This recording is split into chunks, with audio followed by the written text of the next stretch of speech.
Welcome to Facts TV News, where everything is true. Fire destroys early childhood school, house in Spanish Town. Fire this morning destroyed the Kidsville Early Childhood Center and a house on Young Street in Spanish Town, St. Catherine.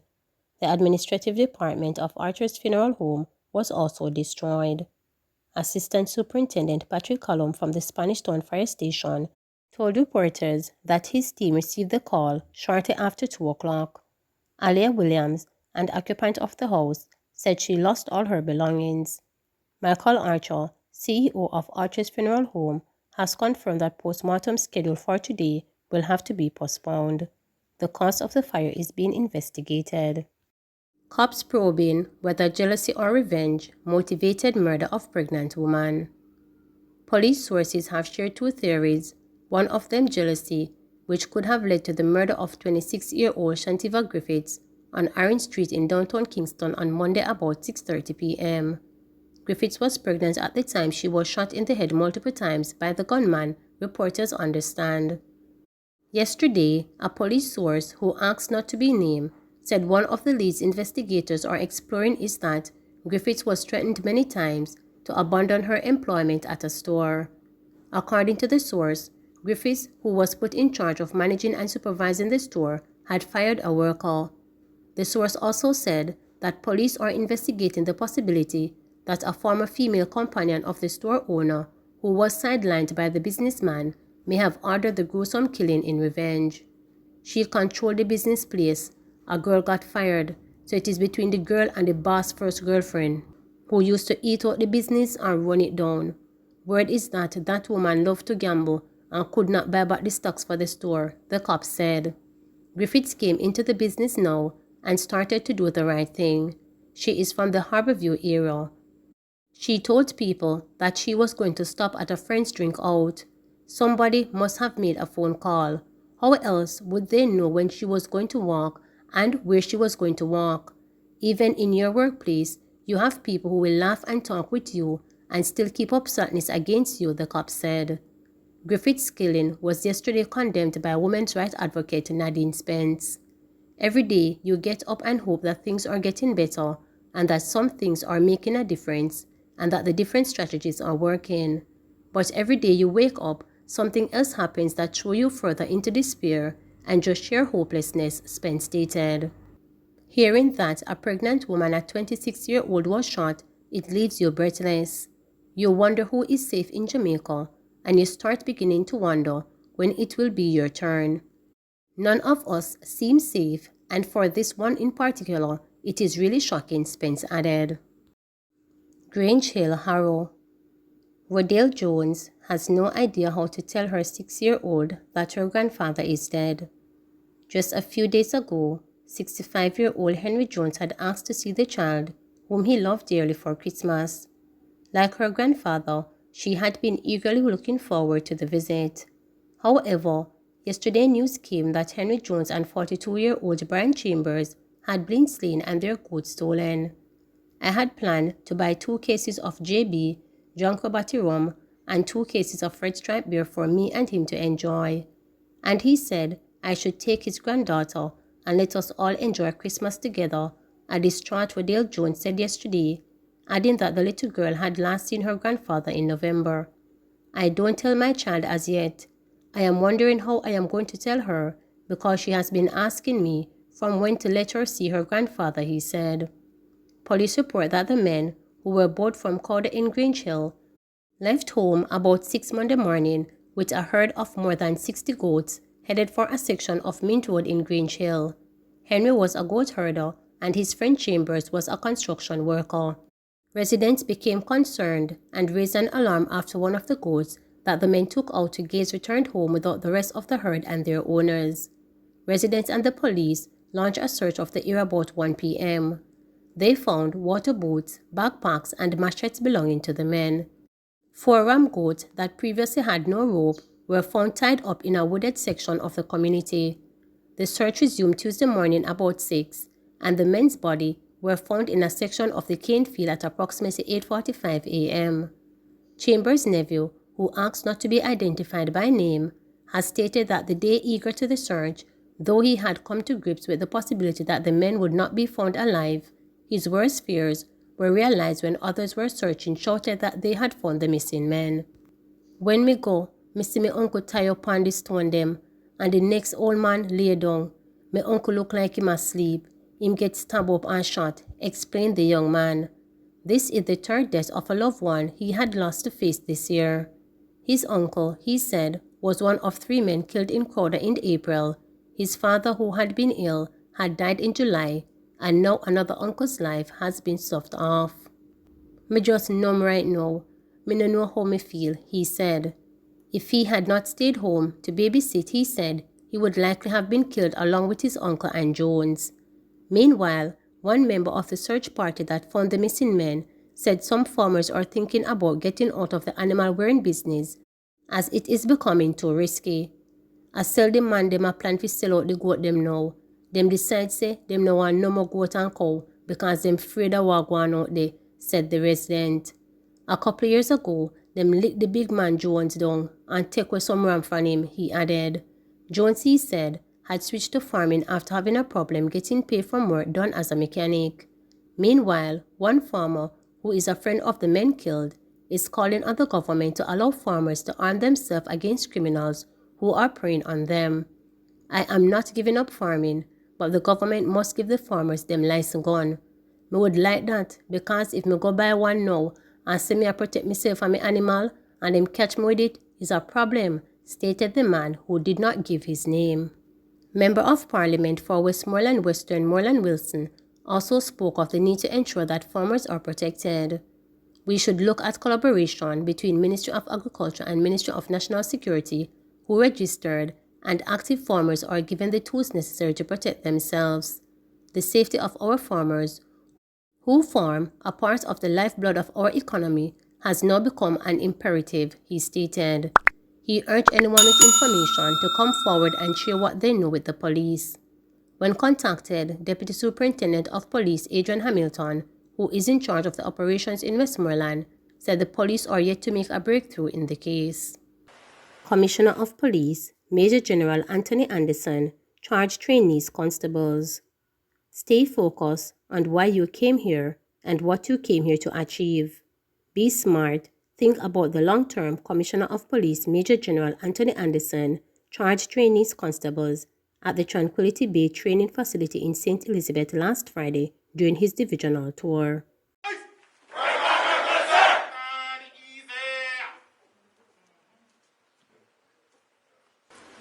Good to see a bunch of fine young Jamaicans who want to give their life to service. And perhaps some of you are here and you just want a job. But this business of policing is more than just a job. And I dare say if it is just a job to you, you will probably struggle along the way because it's not easy. It's a hard business.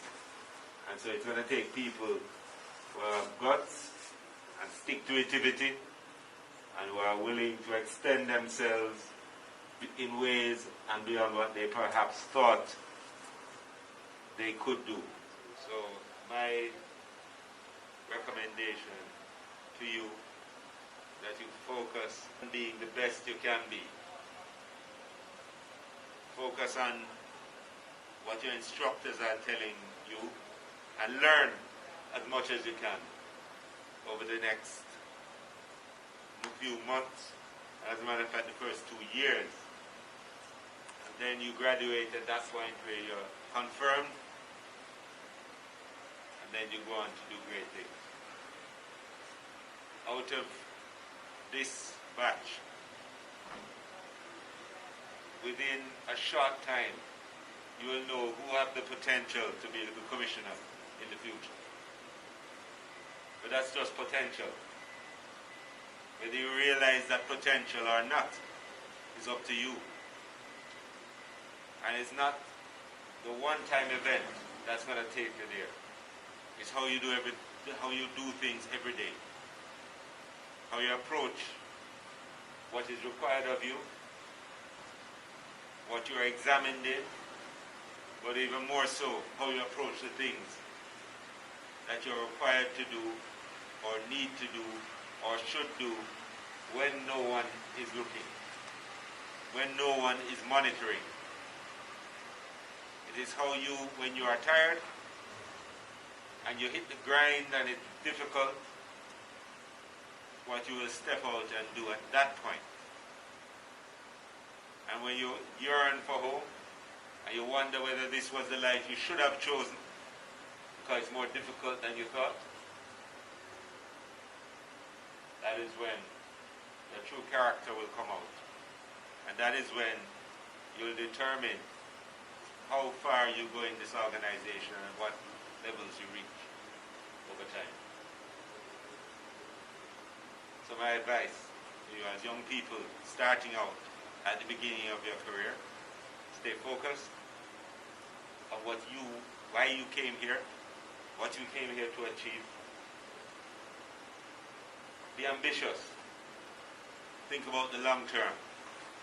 Think about where you can reach, and understand that the decisions that you make, the decisions you're making today, tomorrow, are going to impact you later on. So make the right decisions from now.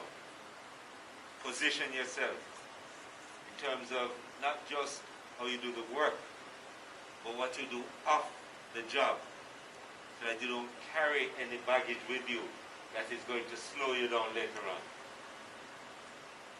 And the question that will be asked down the road is, are you a person of character? Are you a person of integrity? Did you make the right choices? Or have you, through bad choices early, anchored yourself to the ground where you should be soaring in the sky? These are the things that you have to think of. So that is what I really want to share with you today as a commissioner of police. Police Commissioner Major General Anthony Anderson and his team visited the Domestic Violence Intervention Center in Santa Cruz, St. Elizabeth during his tour of the division.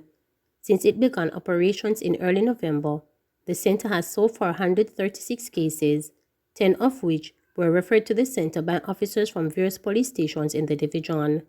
Of the 36 cases, 4 of the victims are males and a female has since been charged with aggravated assault and malicious destruction of property in one of those cases. Head of the division, Superintendent of Police Narda Sims, believes the center will aid in addressing cases of domestic violence in the parish as a preventative measure for other crimes. I'm here with Assistant Commissioner Michael Smith, the Commander of Police Area 3, and Superintendent Narda Sims, the Divisional Commander for the St. Elizabeth Division. We're here at the Domestic Violence Center here. That is one of 6 that we opened across the country recently. The take-up at the centers has been significant, and this one is no exception. I've been briefed that 36 cases have been brought to the center over the past 2 months, and I'd encourage people to continue to use it. I know the team down here in St. Elizabeth has been very active in referring cases to the center, and this is a significant part of our overall policing strategy, to deal with matters before they have become crimes, and before people get so violent that they kill each other. We try to deal with it here at the center, reduce the level of anger that can result in further violence or even homicides or murders, as the case may be. So it's really important as part of our overall strategy that we have this, and that people are using it to good effect. And it's not only women that come here, men also come here who are subject of domestic violence, and the team is sensitive to those needs as well. We are long past the days where men can't experience those things and don't feel that they can come forward. You can come forward as well, and we will treat it in similar manner. From the reports from Superintendent Sims, the community has responded very well, and the numbers that we see, that 36 in that short space of time, suggests that they are receptive to it and want to use it. And of course, the managers here had a chance to speak with the manager of the center, and she is pretty confident that they are making a huge difference in certainly in Santa Cruz and even the wider St. Elizabeth space. An attraction to date. Jamaica's murder tally has surpassed the 1,000 mark, and 2021 still has 2 more weeks to go. The bloodletting and the wanton loss of life continues to weigh us down, and, as they seem to be no solution, we look to the heavens and wonder, dear God, when will it all end? Life is no longer cherished or precious, as the perpetrators of these crimes are fearless when they decide who should live or die. The presence of law enforcement officers no longer serves as a deterrent, as gunmen are encouraged to engage officers in a gun battle whenever and wherever possible. According to the Minister of National Security, Dr. Horace Strong, as at year-end 2019, there were close to 400 criminal organizations operating in the country, and these gangs have created scores of groom successors from top-tier positions in the organization. So attractive is the picture painted by these gangs that they have almost no difficulty in recruiting new members.